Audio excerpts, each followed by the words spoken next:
చాలా మంది పిల్లలు సరిగ్గా చూడని తల్లిదండ్రులను మనం చాలా వింటుంటాం కదా. నేను అట్లా వీడియోస్లో కూడా చాలా చెప్తాను. నేను ఒక రీల్ కూడా ఆల్రెడీ చెప్పేశాను నేను.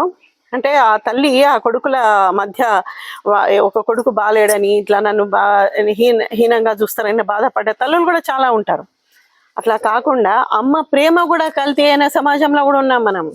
ఎట్లా అంటే ఒక కొడుకు ఉన్నతంగా ఉండి ఒక కొడుకు కష్టాల్లో ఉన్నాడు అనుకోండి, తల్లి అంటే ఏం చేయాలండి? ఈ కష్టంలో ఉన్న వాడి మీద ఉండాలి మనసు.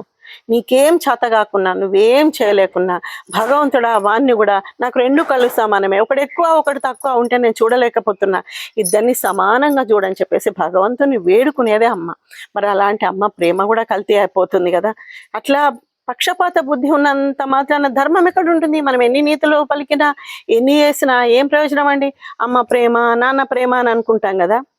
ఆ ప్రేమలు కూడా కల్తీ అయ్యే సమాజంలో ఉంటున్నాం. కానీ ఇది చూసిన తర్వాత ఎవరైనా అలాంటి ఫీలింగ్స్ ఉంటే మానేసేయండి. ఎందుకంటే 100 కొడుకులు నీచులైనా సరే వాళ్ళందరూ బ్రతకాలి చేయాలని కోరుకున్న గాంధారి పుట్టిన దేశంలో పుట్టినాం మనం కదా.